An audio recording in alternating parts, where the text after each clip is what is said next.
All right, hey everyone. I'm here with Katie Campbell, the executive director from the Sandwich Glass Museum. How are you doing today, Katie? I'm doing great. Thank you, Taiki. Good, yeah. I mean, it's a beautiful day out at least. I mean, yesterday was rough. Yeah, the sun makes all the difference, Right, seriously. yeah, I feel like the moods just fluctuate with that. It does. Sunny or rainy, yeah, it really breaks you down. Great. So I've been I know it's kind of, as I'm doing more of these, it's getting further and further from the origin point of everything. But if you can kind of bring it back, I think it's a fascinating stage for everyone when things were escalating so quickly. I mean, just not even to bring up President Trump, but like the way he kind of shifted so much over such a short period of time, I think all the businesses have as well.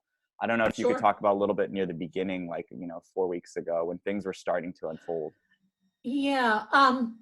Well, sure. I mean, people were hinting that it was coming.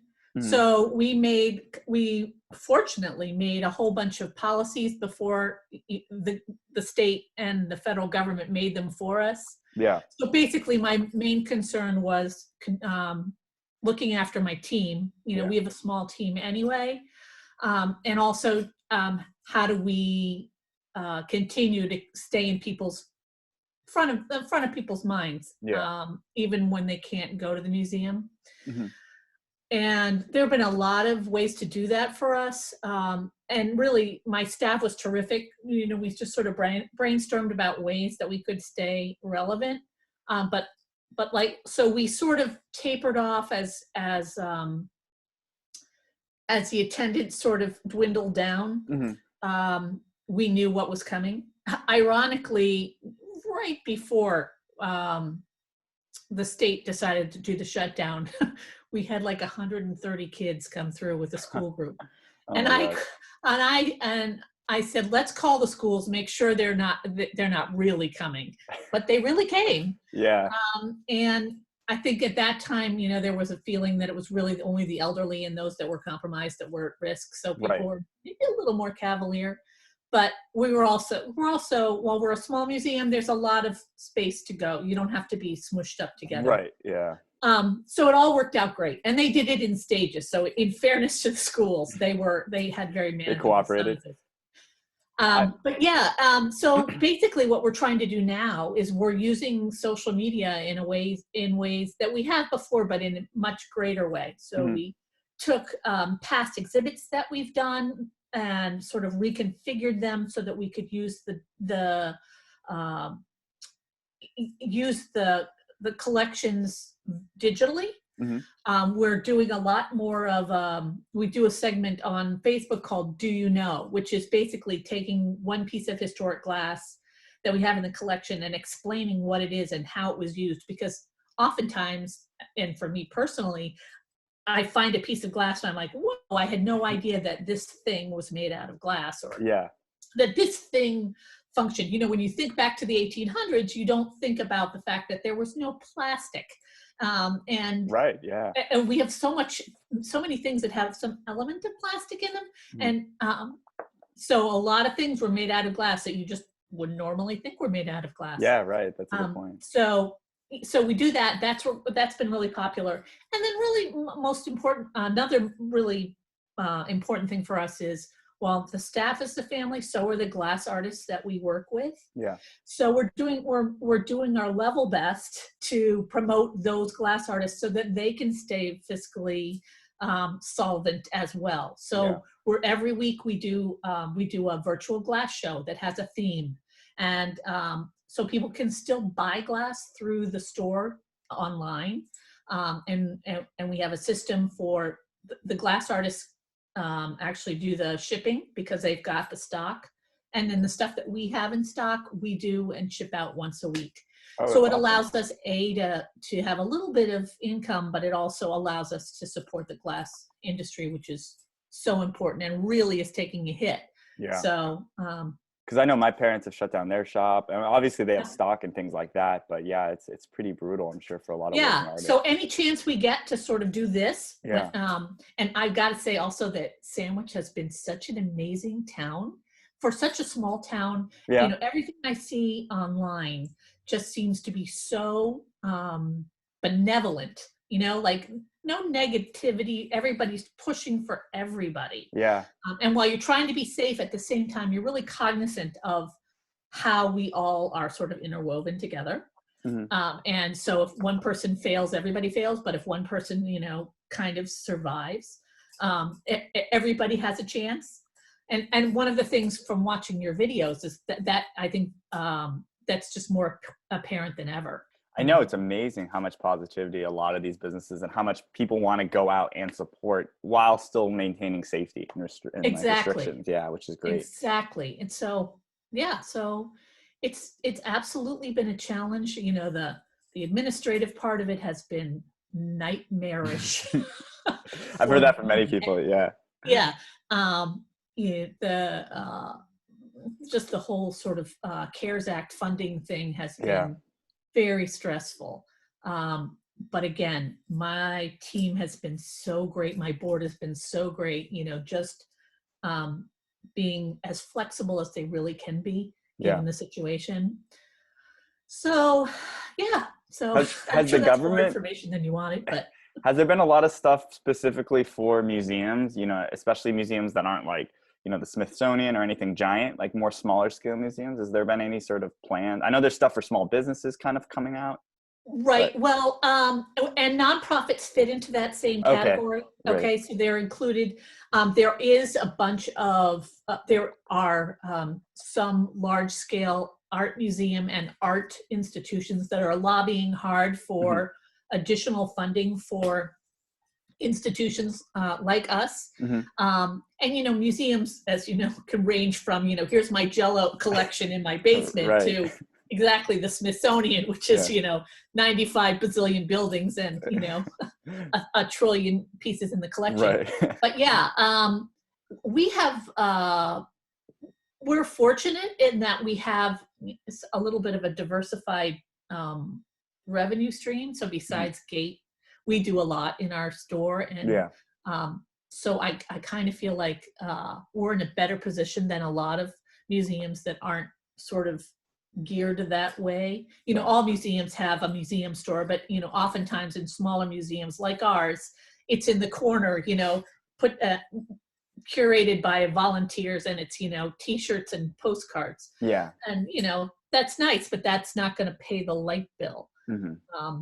And so so the Associated Museums of America are lobbying hard to find additional funding. The Arts Foundation of Cape Cod also being very proactive. I think the biggest challenge right now is how to move forward, how to rebound. That's the conversations that I'm seeing with my peers right now. When do you start putting things in place with an unknown start date? Right. And what can you hope to recoup from what you've lost? And then the third biggest thing is, with all the museums canceling their programs, or most of them not canceling their programs, but sort of saying it'll be in the fall, there's going to be this glut of, options, and fingers crossed that people will support those. And, you just can't go to 19, craft fairs or 19, new exhibits in, 1 month. So I think that's going to sort of change the dynamic of how people view museums. And I think the more you can diversify, the more that, yes, you have an on-site experience like we do, but you also have a virtual experience or some sort of touch point that people can respond to, will allow us to move forward. I know it's really fast. I spoke with the Heritage Museum, Ann Putney, the director there recently, and she talked about going through the museum inside out to kind of open up that virtual experience. And it's kind of a silver lining through it all, but it's kind of opening up this whole new avenue that museums are very much an on-site experience, but now with this whole thing, it's pushing this virtual experience. And it's kind of fascinating how that might have take precedent, more and more in the future, because people are, want to experience your museum, but they live across the country and something like that. Right. So you talked a little bit before about having some stuff that is available for the public. But where is that hosted on? We host a lot of it on Facebook, but we also host it on our website, and we host it on Instagram. And those are really because I do it. There's only so many hours in the day, so I do the best that I can. but there's also, so I've been, in this downtime, I've gone to, I don't know how many webinars. So including sort of the financial federal government webinars, which are mind numbing. Yeah. The museum ones are done by consultants are very helpful. So there are some other tools that I hadn't been aware of, that we're using that are allowing us to get it out, just sort of out Yeah. into the air, and allowing our webpage to become more relevant than ever. Yeah. It's not where I would like it to be, and but we're going to get there, Yeah. and we're going to have to get there because the horizon is changing. It's right. Yeah. we have to change with it or die, and we're not going to die on my watch. So. I mean, it's incredible as far as like, I mean, obviously you're at the museum all the time and you would want people to experience that in-person thing, but with people getting older, people can't travel, logistics and anything like that. It's really, do you think this will reshape the way a lot of people are going to start doing things to some extent after this is kind of all healed? So virtual tours have been around since, I'm going to say for me, since like the early 90s. Wow. Okay. Companies have been doing virtual tours. They've been around. Yeah. And, it's a conversation that we have at the museum about what the value of that is. And I'm going to be honest that I push back on it for a lot of reasons. But number one, because I think historical museums need to sort of be in context. And, yeah. And I just don't get a whole lot sort of, virtually, like I'm in a, video game wandering through the galleries and trying to get a sense of what's there. Mm-hmm. That being said, I think I'm wrong now that, we're going to have to figure out how to tour the galleries without disenfranchising the people who want sort of the real experience. Yeah. I don't want to look at the Louvre through a computer. I really don't. Yeah. I want to go there. I want to stare at the Mona Lisa with, 10,000 of my closest friends, and I want to see the brushstrokes. And I really feel that that's a real museum experience. Yeah. That being said, boy, would my life be sadder if I'd not seen the Mona Lisa ever, right? Yeah, right. So I'll take a picture of it over never seeing it. So I think it's going to be a fine line. Glass is a really, it lends itself to being photographed. It's so beautiful in so many ways. I think we're fortunate in that way that, when we take pictures of things, even if they're my bad pictures, they're better than, a lot of ways to see the glass. Yeah. So in answer to your question, yes, I do think it's going to change. How it's going to change for the Sandwich Glass Museum, not quite sure yet. But, we appreciate feedback from people. We appreciate input. Our board is very vested in making sure that we stay front and center and relevant. And, they'll help lead in the direction the museum's going to go. But in the meantime, we're going to do the best that we can. We're going to show people glass that they never thought they'd see, or maybe they've been through the museum 95 times, but they didn't see this particular piece. Yeah. Or they didn't learn, what that process means or whatever, or they've never heard of this artist or seen this technique. And we'll just do that piece by piece. And, we got 6,000 pieces in the antique collection. And then we've got probably, 2,000 in contemporary. So, we've got some fodder for a while. House. Yeah, right. To show off. So going back a little bit, you were talking about kind of the events, and in my mind, it again, like you're dealing with it. I can just imagine it being a nightmare. The whole like sort of everything's kind of getting pushed back and kind of having a snowball effect up until when this whole thing's over. Right. How are you dealing with some of the events that you had scheduled for this early summer or this, Well, so for the advantage for us is that because we're in a tourist town, we're in the slowest period of our year. Yeah. It's February and March and April are definitely the lowest attendance rates. So while we're hurting, we're not hurting as if it was September, October, which is huge for us, our biggest months. Bigger than the summer too? the bus tours that we rely so heavily on are Mhm. all canceled through June. Wow. And hopefully that will pick up, but I'm going to guess not for this year, because I just don't think the vulnerable and the elderly, which tend to be the people who go on bus trips Yeah. and bus tours, will probably wait until they think it's good and safe to get on a bus Right. with Yeah. 50 of their not closest friends. But we pushed off a couple of lectures that were in the spring. Our first big event doesn't happen until the end of May. Okay. That's Seafair, and that's going to be, we haven't decided what we're going to do with that. Probably push it to the summer, but again, I don't want to compete with 95 other people, because we may just have to take a hit on that one. Yeah. But I think I'm hoping that that really from July on, that we'll slowly get back to normal. Right. Fingers crossed. I know, right? It's tough to even plan for anything. We have Right. no idea. Yeah. And we'll just do what we can do, and understand that that's why you have reserves. That's Mhm. why you have an endowment. That's why you have a backup plan. Yeah. Nobody had this strategic plan, honestly, Yeah. but you can move forward. Mhm. You can, maybe not as quickly as you want, and next year is going to be a challenge too. But I Yeah. really think I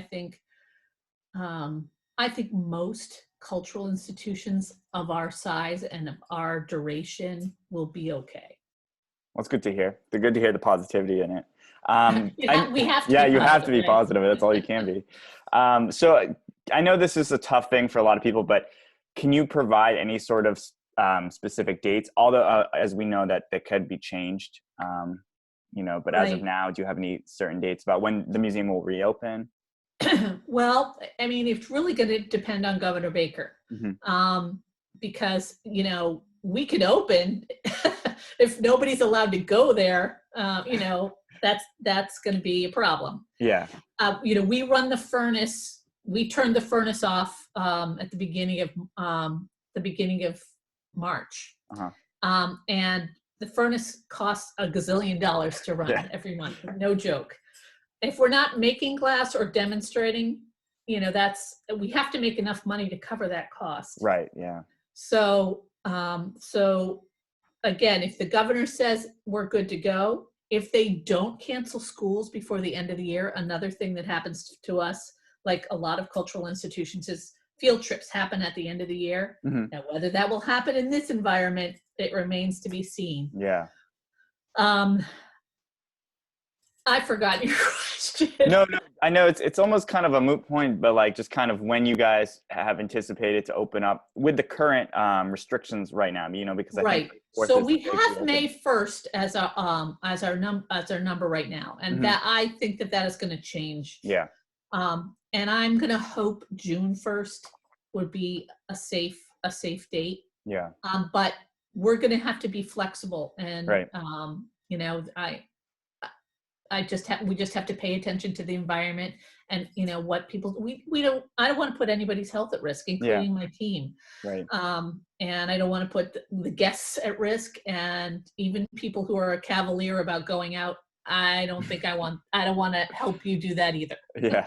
So I mean, you have a lot of people to worry about, let alone the guests, but all your staff, and you don't know who's coming through your doors. That's a huge, huge thing right now. Yeah. So I don't have an answer for you, is really what it all boils down to. But I don't blame you.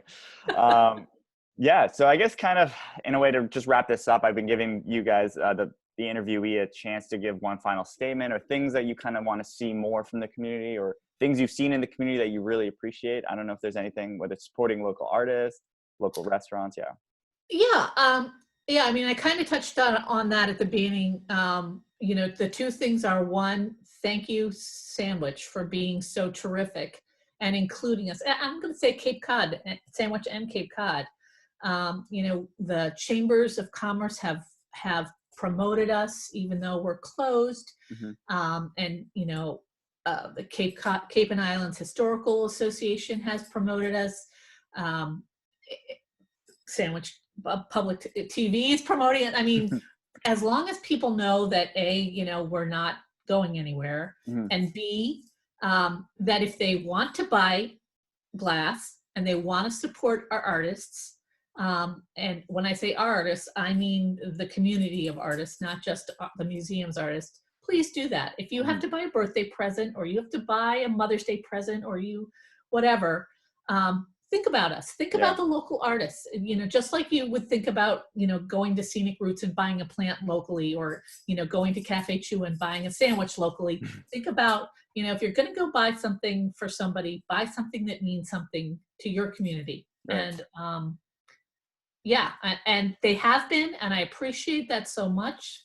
And that's my 2 cents. That's great. Yeah, and I think everyone can agree with that, especially now more than ever, to kind of support the local places and local exactly people. Yeah. Well, I appreciate spending the time with me, Katie. And no problem. It's always lovely to see you. I hope we can go back into the museum very soon. I will welcome you back. You and all of your artsy film friends are coming back too, right? That's the plan. Yeah. All right. Excellent. Thank you so much. See you soon, Katie. All right. Bye-bye.